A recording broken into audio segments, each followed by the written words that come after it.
చూస్ Country Delight, live better. ఇప్పుడే Country Delight app ని download చేసుకోండి.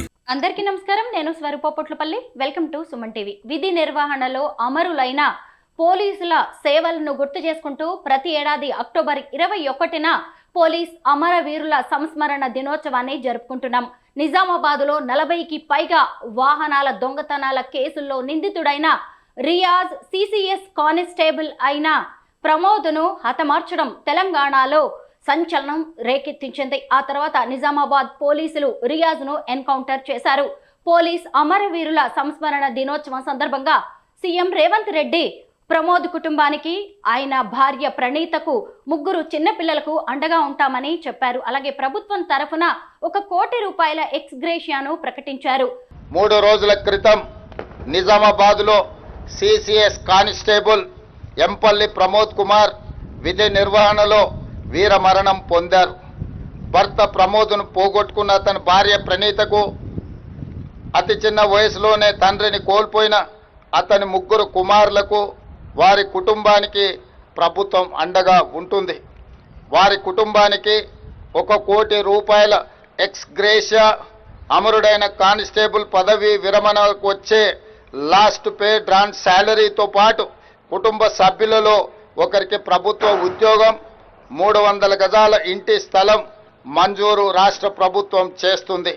వీటితో పాటు పోలీసు భద్రత సంక్షేమం నుండి 16 లక్షల ఎక్స్గ్రేషియా, పోలీసు వెల్ఫేర్ నుండి 8 లక్షల రూపాయల ఎక్స్గ్రేషియాను ప్రమోద్ కుటుంబానికి చెల్లించి వారి కుటుంబానికి రాష్ట్ర ప్రభుత్వం అండగా నిలబడుతుంది. ప్రమోద్ గారి రిటైర్మెంట్ వరకు లాస్ట్ డ్రాన్ శాలరీ ఏదైతే ఉంటుందో అది కూడా ఇస్తామని, వారి కుటుంబంలో ఒకరికి ప్రభుత్వ ఉద్యోగం ఇస్తామని, అలాగే 300 గజాల ఇంటి స్థలాన్ని కూడా ఇస్తామని చెప్పారు. అలాగే పోలీస్ భద్రతా సంక్షేమం నుంచి 16 లక్షలు, అలాగే పోలీస్ వెల్ఫేర్ ఫండ్ నుంచి 8 లక్షలు ఇస్తామని సీఎం రేవంత్ రెడ్డి గారు ప్రకటించారు. ప్రస్తుతం నాతో పాటు ఉన్నారు నిజామాబాద్లో రియాజ్ చేతిలో హత్యకు గురైన సిసిఎస్ కానిస్టేబుల్ భార్య అయిన ప్రణీత గారు, అలాగే వారి కుమారులు. ప్రణీత గారితో మాట్లాడి ఈరోజు ప్రమోద్ గారి సేవలను గుర్తు చేసుకుందాం. నమస్తే ప్రణీత గారు. నమస్తే మేడం. ఎలా ఉన్నారండి? చాలా పెద్ద విషాదంలో మీరు ఉన్నారు. నాకు ఈ ప్రశ్న అడగడానికి కూడా చాలా బాధగా అనిపిస్తోంది. ప్రణీత్ గారు, ప్రమోద్ గారి హత్య జరిగే ఎన్ని రోజులు అవుతోంది? మేడం 5 days అవుతుంది మేడం. 17th రోజు అయింది మేడం. 3 పిల్లలు కదండి, ఏం చదువుతున్నారండి? అవునండి. పెద్ద బాబు 8th క్లాస్ మేడం, సెకండ్ బాబు 6th క్లాస్, థర్డ్ బాబు 3 years మేడం. చాలా చిన్న పిల్లలండి. ఎంత కష్టం వచ్చిందో మీకు అసలు. అయితే ఆ రోజు ప్రమోద్ గారు వెళ్ళేటప్పుడు ఏం మాట్లాడారు? చివరి మాటలు అనేది గుర్తుందా మీకు? ఆయన కాకి యూనిఫామ్ వేసుకొని ఎంతో హడావిడిగా డ్యూటీకి వెళ్ళి ఉంటారు కదా, ఒక్కసారి ఆ రోజును గుర్తు చేసుకుందాం. వెళ్ళేటప్పుడు ఏం చెప్పలేదు మేడం. నేను 10 minutes లో వస్తున్నా, 7:30కి కాల్ వస్తే నేను 10 minutes లో వస్తున్నా అని చెప్పేసి వెళ్ళి, అంతే, ఇంకేం చెప్పలేదు మేడం. ఆ తర్వాత మీకు ఎలా ఇన్ఫర్మేషన్ వచ్చిందండి? మా బావ కాల్ చేసింది మేడం. 8:30కి హాస్పిటల్కి రామ్మా అని చెప్తే హాస్పిటల్కి వెళ్ళిన మేడం.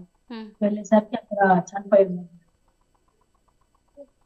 ప్రణీత గారు, ప్రమోద్ గారికి ఈరోజు సీఎం రేవంత్ రెడ్డి గారి నివాళులు అర్పించారు. ఆయన గురించి కూడా గుర్తు చేసుకున్నారు. మీ కుటుంబానికి ఎక్స్గ్రేషియా కూడా ప్రకటించారు. దాని మీద మీరేమంటారు? మేడం దానికి చాలా థ్యాంక్స్ మేడం. నేను తెలంగాణ ప్రభుత్వానికి థ్యాంక్స్ చెప్తున్నా మేడం. మాకు సహాయం చేసినందుకు. 3 మగపిల్లలు కదండి, తండ్రితో చాలా అనుబంధం ఉండి ఉంటుంది. పిల్లలు ఎలా ఉన్నారండి? చిన్న బాబు అడుగుతున్నాను మేడం, డాడీ కాకి యూనిఫామ్ చూసినప్పుడల్లా మీకు ప్రమోద్ గారు గుర్తొస్తూ ఉండొచ్చు కదా, ఆయనతో మీ అనుబంధం గుర్తు చేసుకుందాం ఒక్కసారి. మ్యారేజ్ అయ్యి ఎన్నేళ్ళు అవుతుందండి? 17 years మేడం. 17 years. అప్పటికి ఆయన పోలీస్ కానిస్టేబులా? అవును మేడం. అరేంజ్డ్ మ్యారేజా అండి మీది? అవును madam, arrange marriage madam. Praneetha గారు, మీకు ముందే తెలిసి ఉంటుంది కదా, పోలీస్ డ్యూటీ అంటే ఒక వర్కింగ్ అవర్స్ అంటూ ఉండవు, 24 గంటలు డ్యూటీలోనే ఉండాలి. ఆయన కూడా ఎక్కువ టైం కుటుంబం కంటే కూడా ఎక్కువగా డ్యూటీలోనే ఉండేవారేమో కదా. ప్రమోద్ గారి గురించి చెప్పండి. అవును మేడం, ఇప్పుడు డ్యూటీలోనే ఉండేవారు మేడం. ఇంటికి వస్తే పిల్లలతో, మాతో కొంచెం టైం స్పెండ్ చేసేవారు. ప్రమోద్ గారు ఎక్కడెక్కడ పని చేశారు, ఆయనకి సంబంధించిన వివరాలు ఏంటి? ఆర్మూర్ లో చేసింది మేడం. ఆర్మూర్ తర్వాత మద్నూర్ వెళ్ళింది మేడం. తర్వాత ఇచ్పల్లి టు సిసిఎస్ తర్వాత ట్రాఫిక్ మేడం. మొన్న రీసెంట్ గా బోధన్ వెళ్ళింది మేడం, 1 month, ఒక 4-5 months క్రితం. దాని తర్వాత మళ్ళీ చిన్న బాబుకి హెల్త్ ఇష్యూ ఉందనేసి సిసిఎస్కి వచ్చింది. అంటే ఆ రోజు డ్యూటీకి వెళ్ళిన తర్వాత ఎంతసేపటి తర్వాత మీకు కాల్ వచ్చిందండి ప్రమోద్ గారు ఇలా జరిగింది, ఆయన ఇక లేరు అని? హాఫ్-అన్-అవర్ 1 hour లోపే వచ్చింది మేడం. నాకు ఓకే. 10 minutes లో వస్తానే చెప్పింది మేడం. 10 నిమిషాల్లో వస్తానని చెప్పి ఆయన అనంత లోకాలకు వెళ్ళిపోయారు. అయితే ఒక కరడుగట్టిన నిందితుడిని పట్టుకోవడానికి ఒకే ఒక్క పోలీస్‌ని బైక్ మీద పంపించారు అని కూడా కొంతమంది విమర్శిస్తున్నారు. దీని మీద మీరేమన్నా చెప్పాలనుకుంటున్నారా? దాంతో ఆయన ప్రాణాలు పోయే వరకు వచ్చింది అలాంటి నిందితుడిని పట్టుకోవడానికి ఒకే ఒక్క కానిస్టేబుల్‌ని పంపించడం వల్ల అని. అట్లా ఏం లేదు మేడం. అంటే వెళ్ళిరు మేడం, అంటే ఇంట్లో నుంచి ఈయననే వెళ్ళిరు. దాని తర్వాత ఇక అక్కడ ఎవరు వెళ్ళిరు అన్నది తెలియదు మేడం. డ్యూటీ విషయంలో ప్రమోద్ గారు ఎలా ఉండేవారు? అసలు పోలీస్ డిపార్ట్మెంట్ అంటే ఇలా ఉంటుంది అని ఆయన అభిప్రాయాలు ఎలా ఉండేవండి? చాలా ప్రాంప్ట్ డ్యూటీ చేస్తారు మేడం ఆయన. అంటే ఏదన్నా డ్యూటీ ఉంది అంటే డ్యూటీ టైం కన్నా ఫస్ట్ రెడీ అవ్వడం, వెళ్ళడం చాలా ప్రాంప్ట్ ఉంటాడు మేడం. ప్రతి ఏడాది అక్టోబర్ 21న పోలీస్ అమరవీరుల సంస్మరణ దినోత్సవంగా జరుపుకుంటాము. గతేడాది ఆయన కూడా ఈ దినోత్సవంలో పాల్గొని ఉంటారు. ఈసారి వచ్చేసరికి ఒక ఏడాది గడిచేసరికి ఆయన కూడా అమరుడయ్యారండి. ఈసారి విధి నిర్వహణలో ఆయన ప్రాణాలు కోల్పోవాల్సి వచ్చింది. ఓ పోలీస్ భార్యగా మీకేమనిపిస్తోంది? అవ్వడం గర్వం మేడం. కాకపోతే ఆయన తిరిగి రాడు అన్నది మాత్రం చాలా బాగా ఉంది. ప్రమోద్ గారు ఎలాంటి వ్యక్తి అండి? ఆయన వ్యక్తిత్వం ఎలా ఉంటుంది? మంచిగా మేడం, ఏమన్నా హెల్ప్ చేయడం వస్తే ఖచ్చితంగా హెల్ప్ చేస్తాడు మేడం. మనకి తర్వాత చూసుకున్నా సరే కానీ మనం హెల్ప్ చేయాలన్నట్టే మాట్లాడుతాం. మీరేం చేస్తుంటారు ప్రణీత్ గారు? ఇంట్లోనే ఉంటారా? House wife.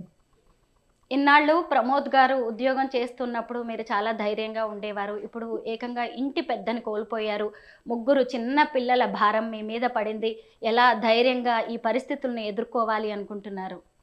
మేడం మంచిగా ప్రభుత్వం కుటుంబంలో ఒకరికి గవర్నమెంట్ ఉద్యోగం ఇస్తామని చెబుతోందండి. సీఎం రేవంత్ రెడ్డి గారు కూడా చెప్పారు. మీకేమైనా ఉద్యోగం చేసే అవకాశం ఉందా? ఇంట్రెస్ట్ ఉందా అండి? ఉంది మేడం. ఏం చదువుకున్నారు ప్రణీత్ గారు? Inter madam. ఇంటర్ చదువుకున్నారా? అసలు ఇలాంటి రోజు ఒకటి వస్తుంది, ఇలా మాట్లాడాల్సి వస్తుందని మీరు ఎప్పుడు అనుకుని ఉండరు. ఇప్పుడు ఏంటండి పరిస్థితి? అలా అనుకోలేదు మేడం. ప్రమోద్ గారిని పొట్టన పెట్టుకున్న రియాజ్ను కూడా పోలీసులు ఎన్కౌంటర్ చేశారు. దాని వెనక రకరకాల కారణాలు ఉన్నాయి. దీని మీద మీ అభిప్రాయం ఏంటి? మేడం రియాజ్ ఎన్కౌంటర్ చేసినందుకు మాకు సంతోషం మేడం. ఎందుకంటే నాలాంటి పరిస్థితి ఇంకొకరికి రాకుండా పోలీసులు చర్యలు తీసుకున్నందుకు చాలా మంచిది మేడం. ఇప్పుడు మిమ్మల్ని మీరు డీజీపీ సార్కి థ్యాంక్ యూ మేడం.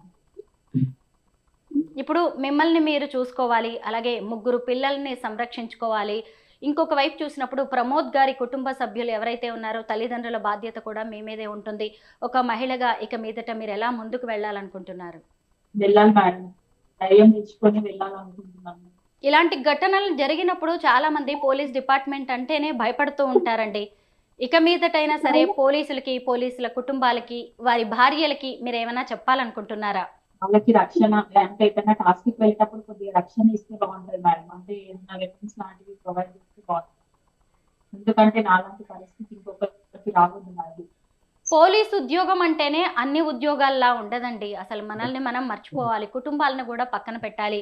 ప్రమోద్ గారు కూడా అలాగా ఉరుకులు పరుగుల మీద తన జీవితాన్నే పణంగా పెట్టి ఉద్యోగం చేశారు. ఎప్పుడైనా ఇబ్బందికర పరిస్థితులు ఎదురయ్యాయా ఆయనకి ఉద్యోగంలో? అలా ఏం లేదు మేడం. అంటే time to time prompt duty చూసుకొని వస్తారు మేడం. అట్లాంటి ఇబ్బందులు ఏం లేవు మేడం. ఇదే ఫస్ట్ టైం మేడం. పిల్లలు రోజు తండ్రి కోసం ఎదురు చూస్తూ ఉండేవాళ్ళేమో కదా, ఇప్పుడు ఆయన లేరండి. ఎలా లోటుని తీర్చడం అనేది ఇక ఎవరికి సాధ్యం అయ్యేది కాదు. పిల్లలు ఏం చెప్తున్నారండి? తండ్రితో పిల్లలకు ఉన్న అనుబంధం ఏంటి? పిల్లలతో చాలా బాగుంటాడు మేడం. పిల్లలు అంటే ప్రాణం మేడం.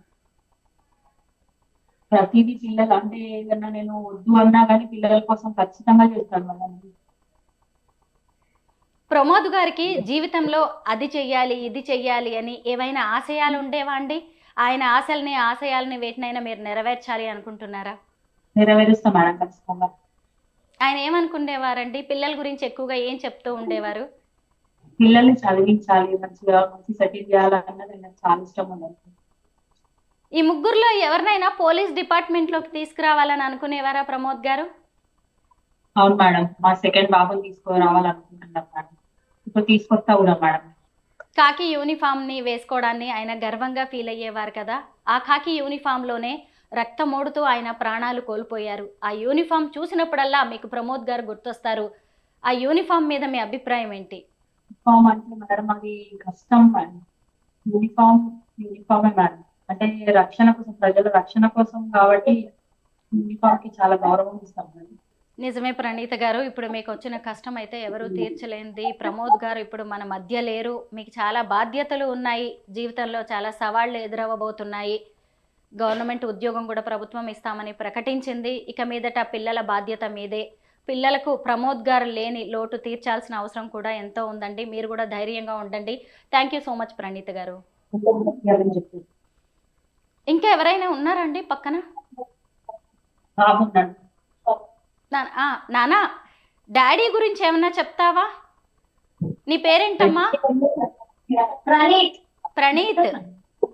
మా డాడీ చెప్పి. నీ పేరు ప్రణీత? అవును మేడం, నా పేరు ప్రణీత, ఆయన పేరు ప్రణీత్. ఓహో, ఏంటి అలా పెట్టారు పేర్లు? అంటే అది ఇష్టంగా పెట్టుకున్నాం మేడం మేము. అలాగా? మా రెండో పాప పేరు కూడా ప్రమీత్. అంటే 1 లెటర్ తేడాతో పెట్టుకోవాలని పెట్టుకున్నాం మేడం. బాగున్నాయండి పేర్లు. ప్రమోద్ గారి చెల్లెలైన మాధవి గారు కూడా ఉన్నారు మనతో పాటు. ఆవిడతో మాట్లాడదాం. ఆమెకి అన్నతో ఉన్న అనుబంధం గురించి తెలుసుకుందాం. నమస్తే మాధవి గారు. నమస్తే. జీవితాంతం అండగా ఉంటాడు అనుకున్న అన్న లేకుండా పోయారండి. ఆయన విధి నిర్వహణలో ప్రాణాలు కోల్పోయారు. మీ అన్న గురించి గుర్తు చేసుకున్నప్పుడు మీకు గర్వంగా అనిపిస్తూ ఉంటుందా?